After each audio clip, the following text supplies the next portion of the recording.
kishilik huquqining terrorizm va asabizmning ziyonkashligiga uchirmasligiga eng zo'r darajada kafolatlik qilaman. Faqat Şinjangdagi har millat xalqi zich ittifoqlashsaqla, Jungodagi millatlar munosabatiga so'g'uqchilik silish, Şinjangning gullangan muqim vaziyatiga buzg'unchilik qilish, Jungoning taraqqiyotini cheklash suiqasdi muqarrar ishga oshmaydi.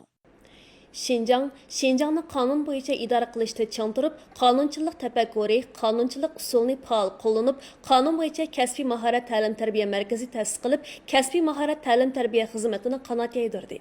Navbatda 3 ni o'rganish, 1 ni tugutish bo'yicha kasbiy mahorat ta'lim-tarbiyasiga qatnashgan kursantlarning hammasi o'qish tamomlab, hukumatning yordamida muqim ishga o'rinlashib, turmush sifatini yaxshilab, baxtli turmush kechirmoqda. Qashqar viloyati Pezvat nayesi Qizilsuv yesidan dehqon Rahmatulloh hoji mundaq dedi. Bola chaqa va navralarim ichida men navri qizim Chimangulni hammadan bak yaxshi ko'raman. U 2012-yili a'lo natija bilan oliy maktabga qabul qilindi. U maktabda o'qiyotgan mezgilda izchil davlatning o'qish yordam puli va o'qish mukofot pulidan bahramand bo'ldi. 2017-yili 7-oyda Chimangul o'qishni o'ngishli bitirdi. Men navramning erishgan natijasidan xush bo'lib turganda, uning diniy asabiylik ideyasining zardishiga uchrab, tuyuq yo'lga mang'ili tas qolganligini bayqadim. 2017-yili kuzda butun oiladagilarning nasihat qilishi bilan Chimangul kasbiy mahorat ta'lim-tarbiya markaziga berib o'qidi. U tarbiyalanish mezgilida davlat o'rtoq til yozig'i, qonun bilimlari, kasbiy texnika mahorati hamda asabiylikni tugutish asosiy mazmun qilgan darslarni o'qib, kasbiy mahorat ta'lim-tarbiya markazidagi o'qishni a'lo natija bilan tamomladi. Hozir navramning kulimsirgan chiroyini ko'rsam baxush bo'laman. Texmi muhimi xotirjam bo'laman. Mushu ishdan keyin uning bundan keyingi turmushda haq-nohaqni, yaxshi yomonni farqlantira oladiganligiga ishonaman. Bularning hammasini kasbiy mahorat ta'lim-tarbiya markazining tarbiyalab qutqizib olganligidan ayirib qarashga bo'lmaydi. Menga sho'x, sog'lom, xushal qiz navramni qaytirib bersa, men qandoqmi ta'sirlanmayman. Garchi men bir oddiy dehqon bo'lsam-mu, lekin bir qancha yildan buyon ko'rgan anglaganlarim orqali partiya va hukumatning yurtimizning taraqqiyoti, oilamizning baxti uchun zo'r tirishchilik ko'rsatganligini haqiqiy his qildim. Bundaq mehr shafqatni mangu unutmaymiz. Qog'liq noyisi yilqichi yesidan o'qish tamomlagan Zaynur Mehmet mundaq dedi. Men kasbiy mahorat ta'lim-tarbiya markazida 1 yildan ortiq o'qidim. Turmush kechirdim. U joy butunlay bizning diniy asabiylik ideyasining asoratidan qutulishimizga, qonun savodlari, zamonaviy madaniyat va ish qo'rilishish mahorati egilishimizga yordam beradigan ichitilgan jamiyat maktabi. Bizni qaytadan baxtli turmushga erishtirgan joy. Hargizmo Amerikadagi ba'zi siyosatvozlar aytgandek jazo lageri emas. Men diniy asabiylik ideyasining ziyniga uchirg'ichi. Jamiyat meni tashlab etmadi. Partiya va hukumat meni, oilamni qutqizib oldi. Menga bir qitimliq o'ginib tarbiyalanish, xatoligimni tuzitib qaytadan odam bo'lish fursati berdi. Shuning bilan birga partiya va hukumat xatoligim sababli uydagilarim va tuqqanlarimni kamsitmadi. Ular boshqa ommaga o'xshash davolanish, kutinish, turalg'u, ma'rif, ijtimoiy sug'urta qatorliq partiyaning xalqqa naf yetkazish siyosatlardan faxrlandi. Men ashu razil diniy asabiy unsurlarga kaskinlik bilan shundoq deymanki, ashu razil heli mehronlar bilan diniga e'tiqod qildigan sodda ommaga ta'sir ko'rsatish va ziyon yetkazishni amda xomxiyol qilmanglar. Amerikadagi ba'zi siyosatvozlarga kaskinlik bilan shuni uqtirmanki, biz sanlarning qilchi to'van cheki yo'q qo'sh o'lcham va soxta razil zo'migarlik logikanglarni aniq to'nib yetdik. Har qanday suiqasd bizning Şinjangning taraqqiy qilib go'llanish musofasiga daxl qilolmaydi. 23 yoshli Subinur ilgari diniy asabiylik ideyasining ta'siriga uchrab, o'zini yo'qotib qo'ygan edi. U Qog'liq nahiyalik kasbiy mahorat ta'lim-tarbiya markazida o'qishni tamomlagandan keyin diniy asabiylik ideyasining iskanjasidan qutulib, shu joydagi qonun ishlari o'rnidan xizmat topdi.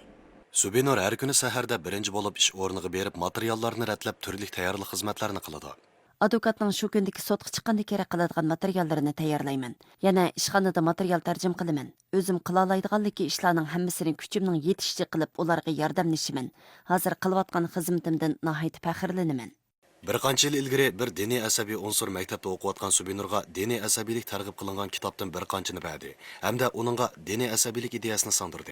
U kitoblarda qizlar bilak pochoqlari ichilib qoladigan kiyimlarni kiysa bo'lmaydi, erlar bilan paranglashsa bo'lmaydi, beshini ko'tarib erlarning ko'ziga qarasa bo'lmaydi degandek mazmunlar bor ekan. Men bara-bara u gaplarga bakla ishonib ketdim. U qiz sirtqa chiqqanda niqobli kiyim kiyib chiqatdi. Bilak pochoqlarini hatto yuzini yo'g'ib oladi. U menga "Men sizning yaxshi do'stingiz" degan ekan, qarab turib meni tuyuq yo'lga boshlamasligi kerak edi.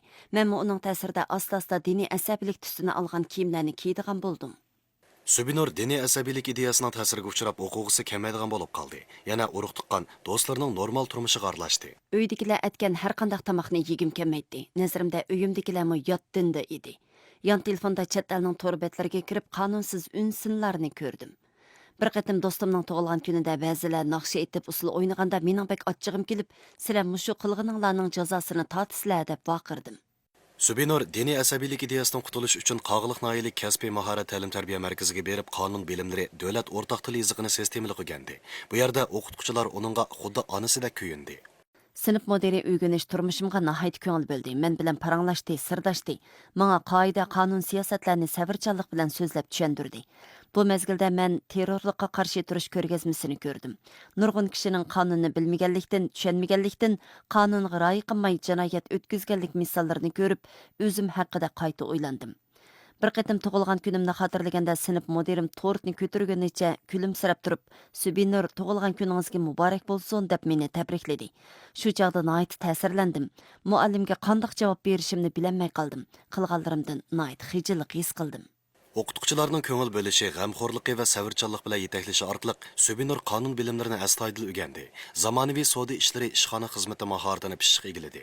O'qishni tamomlagandan keyin diniy asabiylik ideyasining ta'siridan qutulgan Subinur advokat yordamchisi bo'ldi. Ilgari u bekinma holatda yashaydi. Ta'lim-tarbiya markazidan qaytib kelgandan keyin nihoyat cho'ng o'zgarish bo'pti. Diniy asabiylik ideyasining ta'siridan qutulibdi. G'alati ish harakatlarimi tugabdi. Hozir u uydagilarga nihoyat ko'ngil bo'ladi. Biz bilan inoq o'tadi.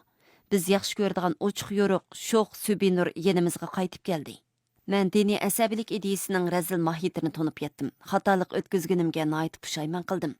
Partiya va hukumatning menga mushundaq yaxshi o'rganish fursati yaratib berganligi, meni xato yo'ldan qutqizib kelganligiga rahmat. O'zligimdan o'rganib qonun kasbiga imtihon berib, ommaga qonunni tashviq qilib, partiya va hukumatning shafqatiga amaliy harakatim bilan javob qaytaraman.